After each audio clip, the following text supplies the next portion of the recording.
The morning of August 18, 1940, began like any other at RAF Kenley, but the men on duty already sensed the atmosphere hardening into something dangerous.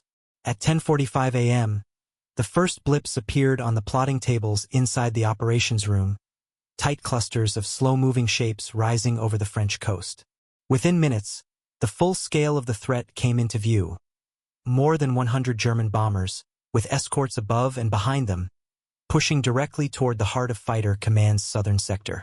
This would soon be known as the hardest day of the Battle of Britain, but no one inside Kenley knew that yet. All they understood was that Luftwaffe formations were approaching low, fast, and in a way that threatened to overwhelm the RAF's defenses before fighters could even get airborne. On any ordinary day, the RAF relied on a carefully choreographed dance between radar detection, observer corps posts, and the scrambling of Hurricanes and Spitfires. But today presented a far more complex danger. The first wave of Dorniers was coming in low, so low that ground-based anti-aircraft batteries struggled to track them. German crews had learned that flying beneath radar beams could buy them precious seconds. And those seconds, in a war measured by inches and moments, could be decisive. A bomber slipping through at treetop height could destroy hangars, fuel depots, communications rooms, and sector operations hubs, the very infrastructure that allowed Britain to fight. That is why, tucked into shallow pits around Kenley, crews prepared one of the RAF's strangest defensive innovations, the parachute and cable aerial defense, a contraption that looked less like cutting-edge wartime technology and more like something borrowed from a naval minefield. It was an unorthodox system, fired from compact rocket tubes angled sharply upward. Each rocket pulled a steel cable and a small parachute behind it. When launched, the cable arced into the path of low-flying aircraft. If a bomber struck it, the cable could tear at wings or control surfaces, or in some cases rip engines from their mountings. To many, it seemed too crude to matter. To the men defending Britain in the summer of 1940, it was one more essential line of protection. As the approaching Dorniers tightened formation and the sound of their engines began rolling across Surrey, the pack crews waited for the order. They were about to use a secret, borderline bizarre weapon, one that might, against all expectations, help save Europe from the very brink. To understand why Britain resorted to a weapon as unconventional as the parachute and cable system, we have to return to the weeks leading up to August 1940, when the Luftwaffe shifted from probing attacks to full-scale assaults on RAF sector stations. Fighter Command's entire strength depended on these stations, each one acting as a nerve center linking radar plots to squadrons waiting to scramble. The Germans quickly realized that knocking out a few key airfields, Kenley, Biggin Hill, Hornchurch, Tangmere, might do more damage than destroying dozens of fighters in the air. If the command and control system collapsed, it wouldn't matter how many Hurricanes or Spitfires Britain could field. The RAF simply wouldn't be able to coordinate them. Britain faced a dilemma. Heavy anti-aircraft guns were effective at height but struggled to hit bombers sweeping in at low level. Machine gun pits and light flak could provide some deterrence, but speeds of 270 to 300 miles per hour meant German aircraft could cross an airfield in seconds.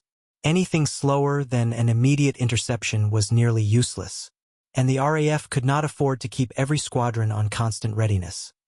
Pilots were exhausted, aircraft needed maintenance, and fuel had to be rationed with care. Thus, military engineers were forced to think laterally. Their solution was the pack system, simple, counterintuitive, and almost nautical in concept.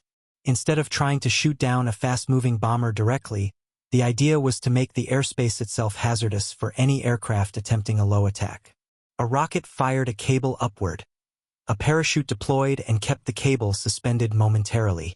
If a bomber flew through it, the cable would snag on the wing or engine, potentially crippling the aircraft or at least forcing it out of formation. Even if it didn't cause catastrophic damage every time, it created uncertainty, and uncertainty was often enough to disrupt a meticulously timed German raid. The system had been tested in the late 1930s, refined after early mishaps, and quietly installed at select sector stations. It remained largely unknown to the public and even to many RAF personnel.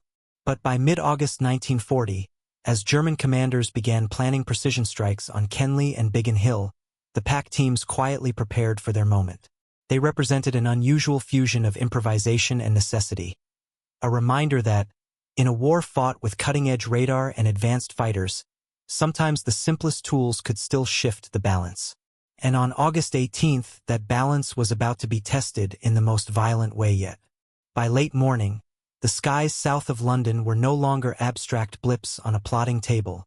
They were unmistakable shapes moving with grim purpose. German Dornier du 17th of Kampfgeschwader 76 approached in two coordinated groups. A formation at medium altitude meant to draw RAF fighters upward, and a low-level strike force flying so close to the ground that the tops of trees blurred beneath their wings. Their objective was simple and devastating: cripple RAF Kenley's ability to operate as a sector station, destroy the hangars, sever the communications lines, and turn the field into a smoldering crater. If Kenley fell, pressure on Biggin Hill would intensify, and the Luftwaffe hoped the entire southern chain might begin to unravel. Inside Kenley's perimeter, the first wave of medium-altitude bombers encountered hurricanes already climbing to intercept. Those formations would be contested. But the real danger came from the low-level Dorniers, sleek, fast, and almost invisible until the final seconds of their run. They had rehearsed these approaches with meticulous discipline, flying under radar coverage, timing their attack to coincide with the distraction created by the higher formation. They hoped to catch Kenley before its defenses could fully react. For the pack crews, this was the moment they had been trained for but never hoped to see. The low growl of engines thickened into a deafening roar as the Dorniers rose over a small ridge and leveled out directly toward the airfield. Ground gunners opened fire in desperate bursts, but tracking aircraft that close to the surface was always difficult. Seconds mattered, literally seconds, between detecting a low-level bomber and watching it unleash its payload. The order came. Pack launchers angled toward the incoming aircraft, and in rapid succession the crews triggered their rockets. The effect was startling. A series of sharp, crackling flights as rockets shot upward, each trailing the thin glint of a steel cable behind it. Parachutes deployed instantly, slowing the ascent and keeping the cables suspended in precisely the altitude range the Dorniers were using. For a brief, eerie moment, the air above Kenley filled with drifting silks and metallic lines. An aerial minefield improvised in real time. One Dornier pilot, locked into attack formation, saw the cables only at the last instant. Pulling up sharply was impossible. He would have ruptured the formation and risked collision. As he tried to slide sideways, his port wing clipped a cable. It ripped across the leading edge, tearing fabric and shearing a section of the aileron. The aircraft lurched violently. The pilot dumped his bombs early and struggled to keep control, peeling away from the run entirely.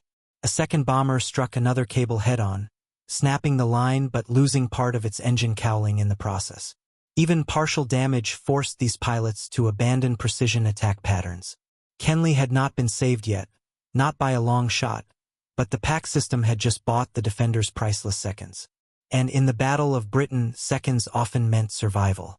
The Germans had expected turbulence over Kenley, but not this. Their entire low-level strike had been built on the assumption that speed and precision would overwhelm the RAF's ground defenses before fighters could intervene. Low-flying Dorniers usually faced only sporadic machine gun fire, and even that became ineffective when aircraft hugged the contours of the land. But the pack system introduced a variable German planners hadn't accounted for. A threat that punished low altitude itself. The disruption was immediate. A tight formation of Dorniers, essential for synchronized bomb release, began to ripple apart as pilots instinctively reacted to cables flickering across their vision. Even those that did not physically collide with the wires were forced to maneuver abruptly, undermining the accuracy essential for destroying structures like the operations room or the main hangars. A strike force meant to deliver a coordinated, crushing blow began instead to resemble scattered elements improvising under unexpected stress. One bomber, attempting to thread between two drifting parachutes, overcorrected and clipped the roof of a nearby farmhouse.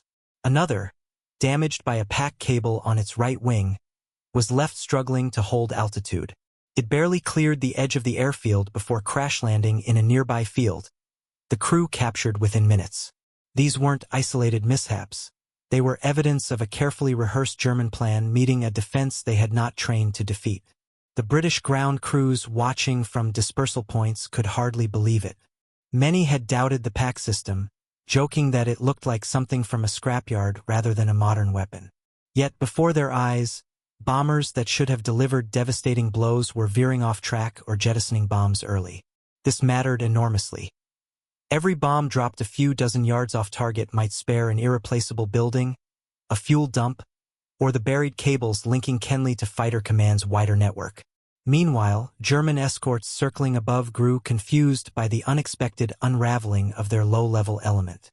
They had counted on the Dorniers striking swiftly and then rejoining the formation. Instead, they saw aircraft peeling away, smoke trailing from wingtips, and bombs exploding far from intended aim points. The precision of the raid was collapsing, and just as this chaos peaked, RAF fighters were arriving. From the north, Hurricanes of No. 111 Squadron dived into the fray, followed moments later by No. 32 Squadron. What had been planned as a clean, synchronized German attack now turned into a brutal, swirling engagement over Surrey. The pack system had not destroyed the Luftwaffe, but it had shattered the exact timing essential to their success. And that would prove decisive in the next minutes, as RAF pilots exploited every second that pack had bought them. The timing could not have been more critical. As the Dorniers formation buckled under the unexpected appearance of parachutes and cables, the sound of Merlin engines tore across the sky. Hurricanes from No. 111 Squadron had raced south the moment radar confirmed the low-level raid, and now they appeared above Kenly with an advantage almost unheard of in air defense engagements. Their targets were already disordered, climbing unevenly and losing speed. In any coordinated attack, German bombers relied on maintaining formation integrity. Once that cohesion faltered, the entire structure became vulnerable to fighter interception. Squadron leader Harry Broadhurst led the first attack, diving through the broken formation with the precision of a man who understood exactly how fleeting such moments were. Hurricanes excelled in these engagements. Though less glamorous than the Spitfire, they were stable gun platforms with 8.303 Browning machine guns that could deliver a lethal burst in seconds. Broadhurst lined up on a Dornier struggling to regain altitude after striking a pack cable. The bomber's right wing was visibly damaged, its trim compromised. One burst of fire stitched across its fuselage, and the aircraft rolled over, plunging toward the fields beyond Kenly. Elsewhere in the melee, No. 32 Squadron joined the fight, their Hurricanes carving arcs across the sky as they picked off Dorniers attempting to reform. The German escort fighters, realizing the attack had unraveled, dove to protect the retreating bombers. But even they were disadvantaged. They had expected to shield a compact, disciplined formation. Instead, they found scattered clusters of aircraft, each demanding protection simultaneously. Every second they spent reorganizing was another second the RAF fighters exploited. Below, the pack crews could only watch as the sky filled with intersecting trails of smoke and tracer fire. Their strange weapon had done what it was meant to do: turn a clean, razor-sharp German strike into a chaotic retreat in need of rescue. The role of pack was never to win the battle on its own. It was to buy enough disruption for Fighter Command to land the decisive blows. And that is precisely what was happening above Kenly. By the time the Dorniers began withdrawing toward the coast, the damage meant for Kenly's vital infrastructure was far less than German planners had envisioned. Hangars were scarred, fuel tanks rattled, and craters smoldered across the aerodrome. But the operations room remained functional, and communication lines stayed intact. Kenly was bruised, but it had survived. And in the broader context of the Battle of Britain, survival was everything. Yet the significance of the pack system reached beyond a single airfield. What had occurred at Kenly was about to echo through Fighter Command and the Luftwaffe alike, reshaping how both sides viewed low-level attacks. In the hours after the raid, Kenly's ground crews moved quickly through the wreckage, repairing fuel lines, reconnecting communications, and clearing craters. Within a remarkably short time, the station was fully operational again, an example of the resilience that gave Fighter Command its edge in 1940. The Luftwaffe's failure on August 18th revealed deeper problems. Their low-level precision attacks depended on perfect formations and clean approach paths, yet the pack system didn't need to shoot down bombers, it only had to disrupt them. Its cables forced German pilots into evasive maneuvers, scattered formations, and caused early bomb releases, reducing the odds of crippling Kenly's buried infrastructure. German intelligence later found the raid had fallen far short. Damaged hangars still stood, maintenance areas were functioning again within hours, and the operations room remained untouched. A meticulously planned strike had failed to knock out the station's command capacity, a troubling sign for a force already losing aircraft faster than they could be replaced. The lesson was clear: British innovation had made low-level attacks too risky. In the weeks that followed, German strategy shifted toward higher-altitude bombing and eventually city raids. The PAC system wasn't the sole cause, but it played a meaningful role in undermining confidence in precision strikes. PAC was no miracle weapon, crude, temperamental, and overshadowed by fighters and radar, but at Kenley it did exactly what it needed to do. It forced German crews into difficult, unplanned decisions and bought fighter command vital seconds to scramble and intercept. In 1940, those seconds were priceless. The story of PAC is a reminder that history often turns on simple tools and the determination of ordinary crews who kept Britain fighting at its most vulnerable moment. If you enjoyed this documentary and want more deeply researched World War II history in this cinematic style, please like the video and subscribe to the channel. Your support helps bring more stories of courage, innovation, and resilience to life.